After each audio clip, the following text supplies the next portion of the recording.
Halo Sobat Rebahan, balik lagi bareng gua Babang Suga, Sultan Rebahan yang selalu nemenin lo ngulik film dari ujung kasur. Bayangin, lo lagi perang dunia, jatuh ke tangan musuh, jadi tawanan, dipaksa kerja rodi, makan ala kadar, tapi tetap disuruh gelut sama tentara Jepang yang ganasnya kebangetan. Di balik penderitaan itu, ada satu prajurit Inggris yang gak gampang nyerah. Dia bukan cuma tahan banting, tapi juga punya jurus maut buat bikin lawannya ciut. Dan perjuangannya bakal ngebawa kita ke petualangan penuh darah, pengkhianatan, sampai harapan tipis buat kabur dari neraka dunia. Dan inilah Prisoner of War 2025. Di awal film kita langsung diperlihatkan dengan jagoan utama kita. Siapa lagi kalau bukan Scott Adkins, si Mas Boyka andalan. Tapi kali ini biar seru kita panggil saja Mang Boyka. Nah, Mang Boyka ini tiba-tiba nyelonong masuk ke sebuah perguruan silat cabang Tokyo yang namanya Ito Dojo. Masuknya nggak pakai salam, nggak pakai ketok pintu, langsung ngacir aja kayak lagi ngecek kosan sendiri. Tujuannya, dia lagi nyari seorang jenderal tentara Jepang yang ternyata adalah bapaknya pemilik dojo itu. Begitu masuk, Mang Boyka langsung kenalin diri. Katanya dia James Wright, seorang komandan sayap di Angkatan Udara Kerajaan Inggris. Gayanya resmi banget, udah kayak lagi sidang kelulusan skripsi. Dia juga ngaku kalau dia kenal sama si jenderal sejak Perang Dunia Kedua. Dan ternyata mas-mas pemilik dojo yang mulai sekarang mari kita panggil Joko. Ya, pernah dengar cerita tentang James. Sayangnya bukannya welcome, Joko malah sensi sama James. Mukanya langsung manyun kayak orang baru lihat mantan nikah. Akhirnya Joko nyuruh anak muridnya buat nyerang James. Jadi kebayang kan, baru nongol sebentar udah disodorin ajakan ribut rame-rame.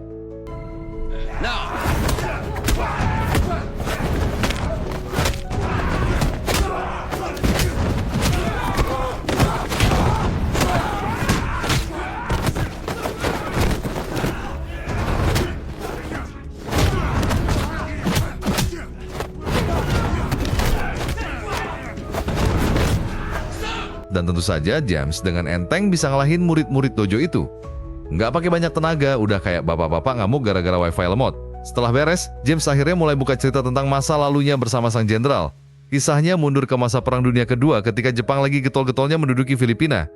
Saat itu, ada sebuah pesawat milik Angkatan Udara Inggris yang diserang habis-habisan sama tentara Jepang sampai meledak dan jatuh ke laut. Nah, dari situ kita diperlihatkan James yang berhasil selamat dan terdampar di sebuah pantai, tapi sayangnya dia harus nyeret jasad rekannya yang udah nggak bernyawa. Habis ngecek keadaan sekitar, James pun dengan berat hati ngubur jasad rekannya itu di hutan terdekat.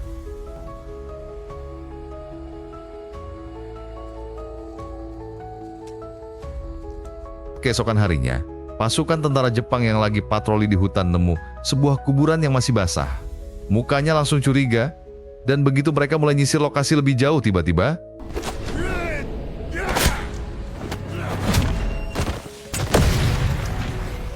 ledakan yang bikin para tentara Nippon tewas dengan cara mengenaskan itu ternyata malah bikin pasukan lain pada datang buat nyari sumbernya. James yang lihat situasi makin panas langsung kabur sekenceng-kencengnya. Sayangnya, naas menimpa. Dia malah terkepung dari segala arah, kayak maling ayam kepergok warga sekampung. Nggak ada pilihan lain, James dipaksa ngejatuhin pisaunya, satu-satunya senjata yang dia punya. Setelah itu, dia pun ditangkap hidup-hidup dan dibawa ke kamp tahanan Jepang.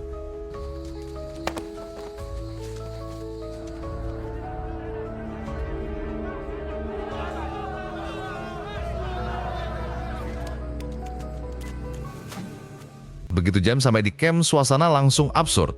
Para tahanan Jepang malah lagi adu laba-laba buat ngisi waktu kosong. Bayangin, perang dunia lagi panas, mereka malah bikin turnamen serangga. Gak lama, muncullah seorang jenderal bernama Ito, dan ternyata dialah orang yang dicari James sejak awal film tadi. Si Ito ini bilang kalau James adalah satu-satunya tentara Inggris yang masih hidup. Habis ngomong begitu, dia langsung nyuruh anak buahnya buat nebas kepala James. Tapi tentu aja James gak tinggal diam. Saat digiring ke hutan, dia balik ngamuk, langsung membrutal, dan menghabisi mereka semua dengan jurus silat maut andalannya. Benar-benar petarung paling lengkap yang kalau udah main tangan, hasilnya pasti bikin lawan modar.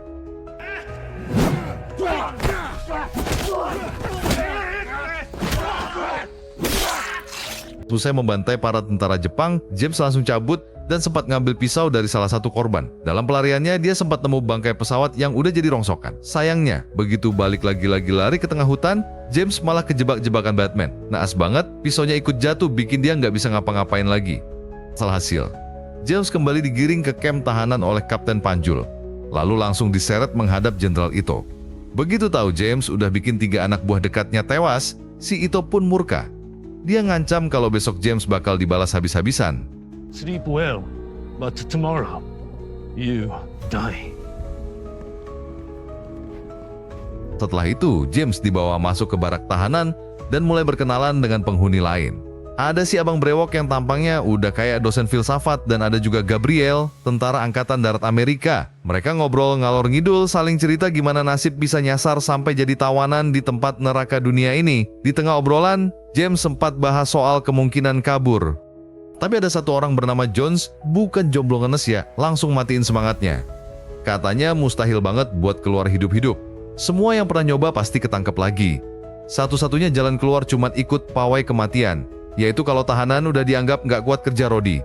Mereka bakal dipaksa jalan kaki puluhan mil menuju camp lain. Tapi tragisnya, sebagian besar malah mati di perjalanan. Dan yang berhasil sampai pun ya nasibnya cuma Tuhan yang tahu. Sometimes it takes more than one swing to finish a job. Just better hope it's a clean beheading. Keesokan paginya, James digiring ke tengah lapangan, dipertontonkan di hadapan para tahanan. Semua ngira dia bakal langsung dieksekusi. Tapi anehnya, ikatan tangannya malah dilepas. Wah, ini jelas kesalahan fatal, bosku. Alih-alih dibunuh, James justru disuruh nonton. Di depannya ada 3 tahanan yang dianggap melanggar aturan.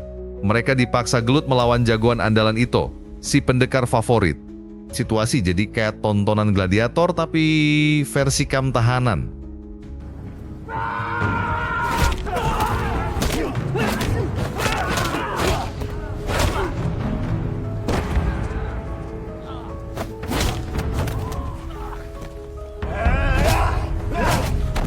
Tentu si abang jago yang rambutnya mirip banget kayak Upin tanpa Ipin dengan gampang melibas ketiga tahanan itu sampai modar.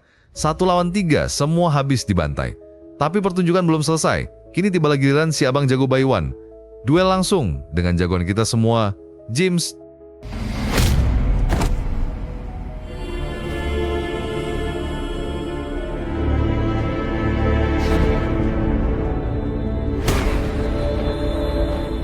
Sesuai dugaan, tanpa banyak basa-basi si abang jago langsung dibuat terkapar oleh James. Jurus silat yang dipakai James benar-benar bikin merinding sampai semua orang bengong. Melihat itu, Ito langsung shock berat.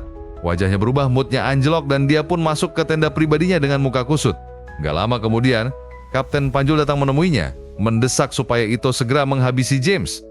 Tapi ternyata Ito punya alasan sendiri buat tetap mempertahankan nyawa James. Apa alasannya?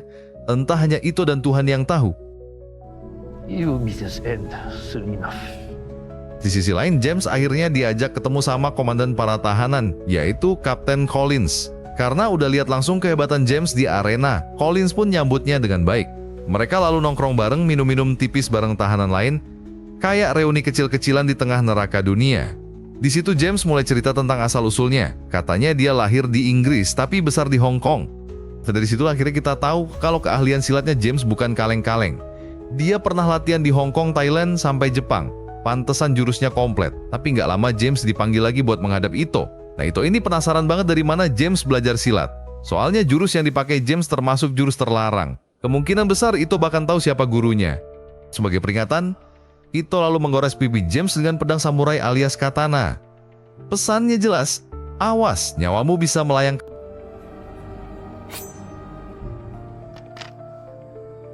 You die tomorrow. Keesokan paginya, James lagi-lagi diadu di tengah lapangan. Begitu nongol, para tahanan langsung bersorak heboh, kayak lagi nonton pertandingan MMA gratisan.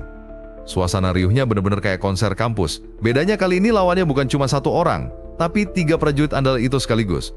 Tanpa banyak basa-basi, pergelutan brutal pun resmi dimulai.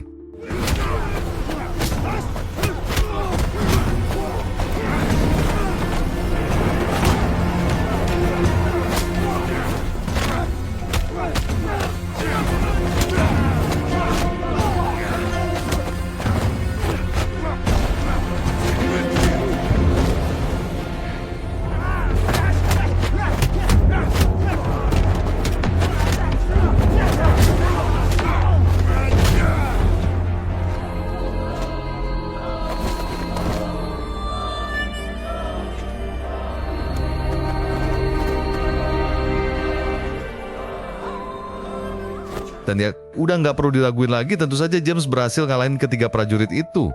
Semuanya tumbang kayak gelas plastik dipijak tukang parkir. Tapi James gak langsung bikin mereka innalillahi. Dia sadar para prajurit itu cuma nurut sama perintah itu. Meski begitu, ya sama aja toh ujung-ujungnya mereka bakal dihukum juga karena dianggap nggak becus. Usai pertarungan MMA gratisan itu, James, Gabriel, dan Collins mulai ngobrol serius soal pelarian.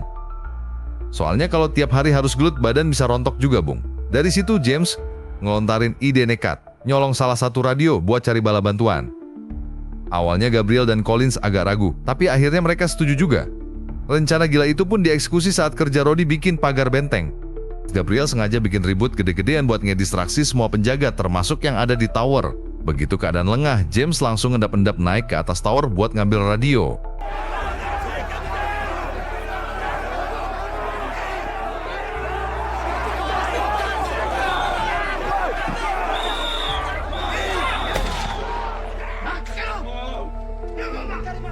Rencana itu awalnya berjalan mulus.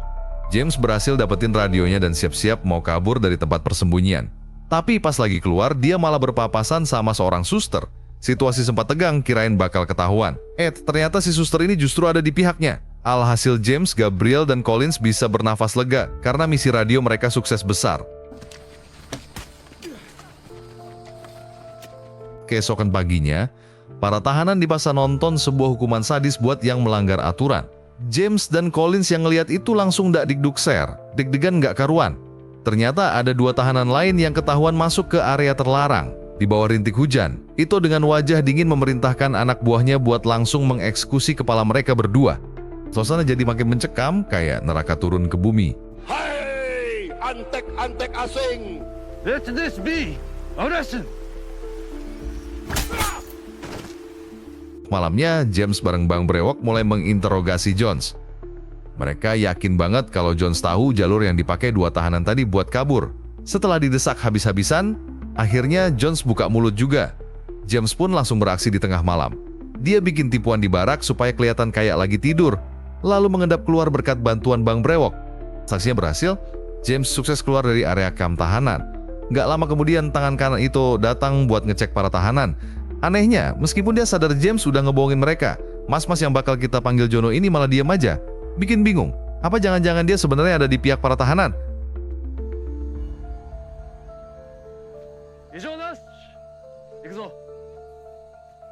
Di sisi lain, James sekarang menelusuri hutan. Dia terus jalan sampai akhirnya naik ke sebuah bukit buat cari sinyal radio. Dari atas sana, James ngelihat sebuah kapal yang lagi berlayar di tengah lautan. Kesempatan emas pikirnya. Dia coba dengerin komunikasi lewat radio, tapi sayangnya bahasanya asing banget.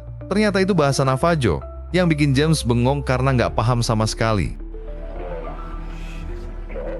Setelah itu, James balik lagi ke barak tahanan dengan aman sentosa. Besoknya pas kerja Rodi, dia cerita ke Collins dan yang lain tentang penemuannya.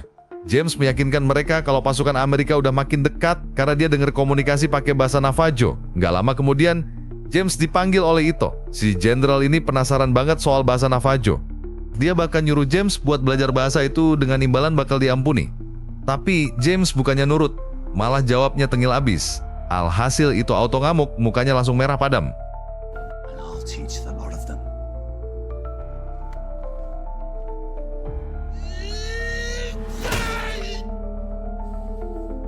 Ternyata alasan Ito nanya soal bahasa Navajo karena dia sendiri juga sempat dengar suara itu dari radio. Dari situ dia langsung ketar-ketir, soalnya kalau benar itu kode tentara Amerika berarti pasukan sekutu udah makin dekat. Dan kalau James ada di sini, bisa jadi tentara Inggris juga sebentar lagi bakal datang. Keesokan harinya, James sudah berdiri di tengah lapangan dalam kondisi terikat. Semua tahanan dipaksa nonton. Dia dihukum gebuk habis-habisan di depan umum gara-gara berani menentang perintah Ito.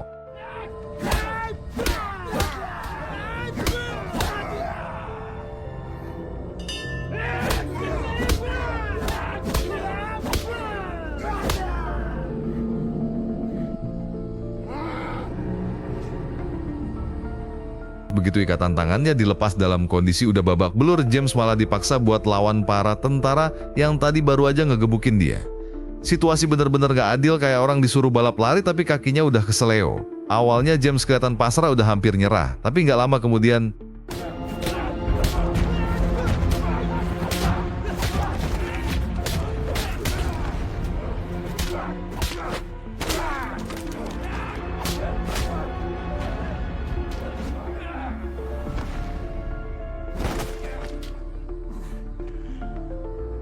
Namun naas, James akhirnya tumbang juga setelah dihajar oleh Kapten Panjul. Jagoan kita kali ini benar-benar jatuh tak berdaya. Melihat anak buahnya kalah, Ito ternyata nggak langsung masuk ke tenda atau buru-buru ngabisin James. Yang dia lakukan justru lebih ngeri, dia menembaki tahanan-tahanan lain tanpa ampun, seolah nyawa mereka nggak ada harganya sama sekali.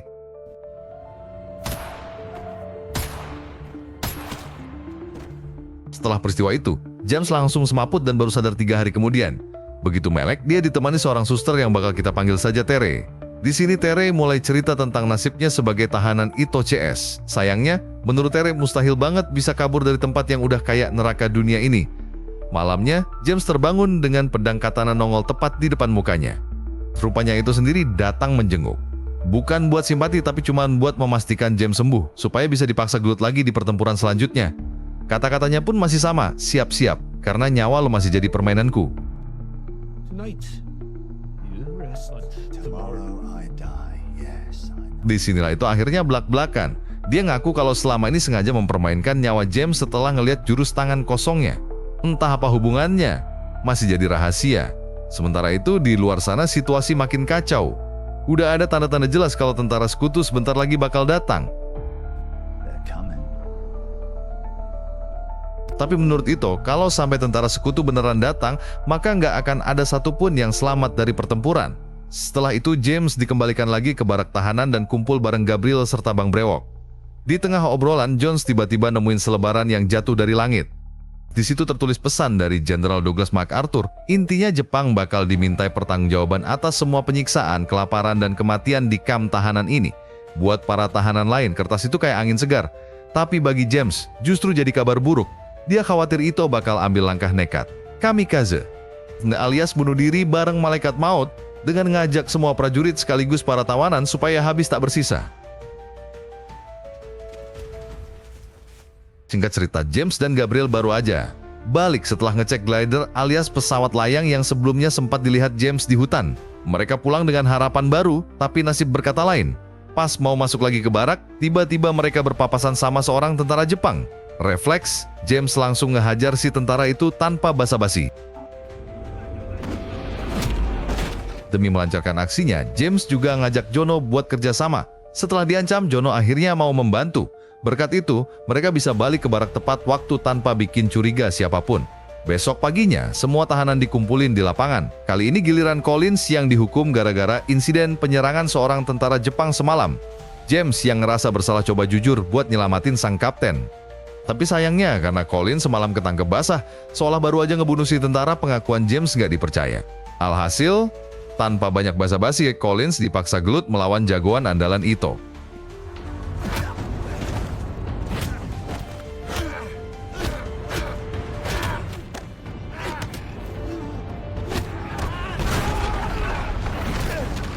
Pertarungan Collins pun nggak kalah seru. Dia berhasil ngalahin para tentara Jepang satu persatu, bahkan sampai harus dihentikan karena udah keburu kalap. Setelah pergelutan itu, James dengan berani langsung nantang Ito buat buy one. Tapi ternyata Ito yang cupu malah menolak mentah-mentah dengan 1000 alasan. Bukannya maju, dia justru nyuruh anak buahnya buat nahan James lalu menyiksanya. James yang nggak terima langsung ngamuk-ngamuk karena jelas kelihatan kalau Ito licik sekaligus pengecut. Let's finish this now! Do something! You're a damn coward! You're a coward! Malamnya, Gabriel dan James nekat berkomunikasi dengan tentara Amerika lewat radio. Waktu mereka udah mepet banget, jadi mau nggak mau harus dilakukan malam itu juga. Gabriel pun coba ngomong pakai bahasa Navajo seadanya. Awalnya terdengar belepotan, tapi siapa sangka, kodenya ternyata berhasil direspon langsung oleh tentara Amerika. Kontak keduanya sempat kaget sekaligus lega, karena tanda bantuan akhirnya benar-benar nyampe. Atsa.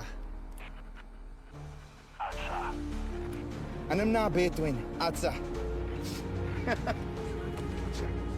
Namun naas, ketika James dan Gabriel balik ke barak, mereka kaget karena teman-temannya udah pada hilang. Suasana jadi sepi dan mencekam. Gabriel yang penasaran coba ngecek keluar, tapi baru aja dia mau melangkah, tiba-tiba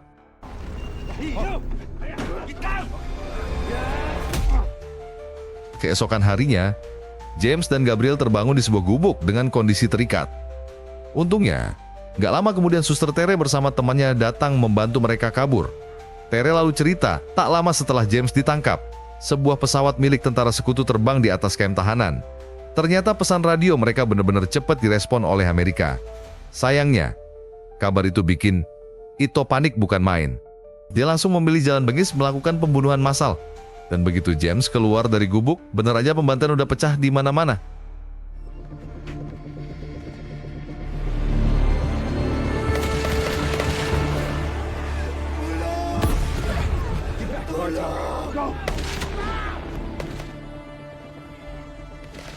Di tengah kekacauan dan paniknya suasana, Tere dan temannya malah ngide.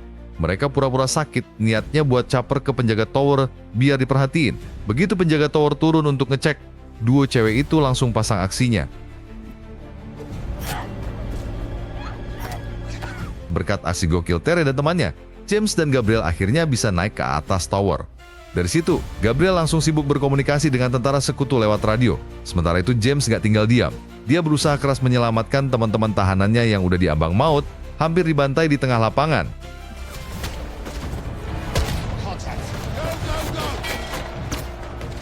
Alhasil para tentara Jepang makin membabi buta. Suasana langsung pecah jadi medan perang penuh kekacauan. Di tengah kekacauan itu, dua suster dan Jones coba kabur secepat mungkin. Sementara itu, Gabriel malah harus buy one duel sengit lawan Kapten Panjul.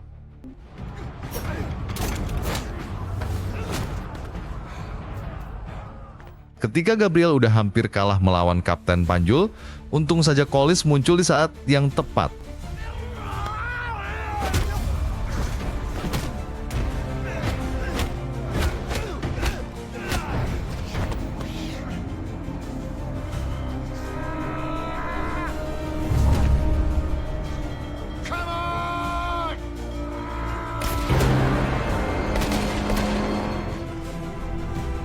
Namun naas, dalam pergelutan sengit itu, Collins sang kapten Angkatan Darat Amerika akhirnya gugur dengan cara tragis.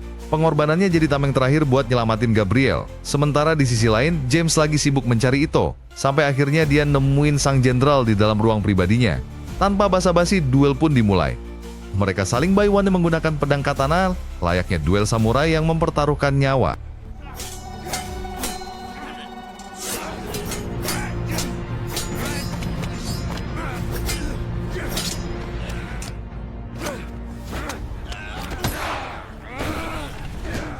Namun belum sempat James menuntaskan hajarannya ke Ito, tiba-tiba Gabriel datang dan langsung narik dia buat segera kabur ke hutan. Mereka buru-buru menuju pesawat layang sebagai satu-satunya harapan. Di tengah perjalanan, James hampir ditembak oleh Kapten Panjul yang dari awal emang udah ngincer dia. Tapi anehnya, serangan itu justru digagalkan oleh Ito sendiri.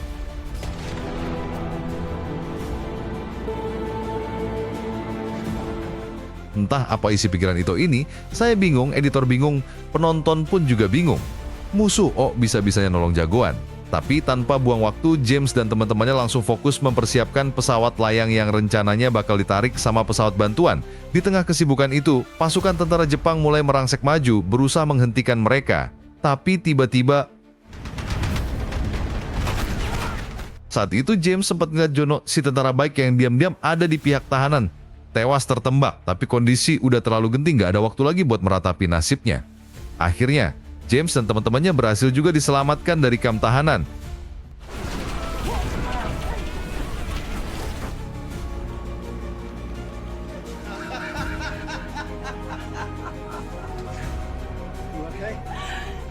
Dan akhirnya, misi pelarian yang dari awal kelihatan mustahil berhasil juga dipatahkan oleh James. Walaupun gak semua tahanan bisa ikut kabur, setidaknya jalan keluar itu udah kebuka. James pun berjanji akan segera kembali lagi untuk menyelamatkan mereka yang masih tertinggal.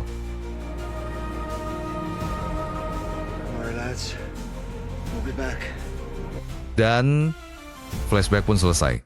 Kembali ke masa kini, di Ito Dojo, Joko ngasih tahu James kalau ayahnya, alias Ito, udah meninggal setahun yang lalu. Mendengar kabar itu, James langsung berbalik badan sambil mengucapkan bela sungkawa. Tapi Joko buru-buru mencegahnya pergi. Dia malah nyuruh semua muridnya keluar karena ternyata ada maksud lain. Joko penasaran dan pengen lihat sendiri jurus terlarang yang dipunya James. Permintaan itu pun akhirnya dikabulkan oleh James.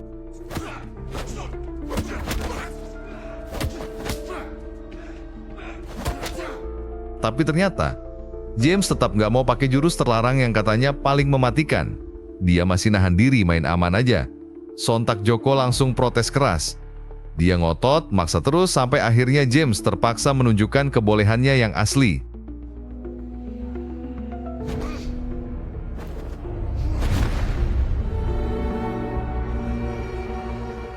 Setelah puas melihat aksi James, Joko akhirnya menyerahkan sebuah lencana. Itu adalah lencana James yang dulu pernah diambil oleh Ito ketika dia masih jadi tawanan tentara Jepang. Begitu lencana itu balik ke tangannya, James langsung pamit meninggalkan dojo.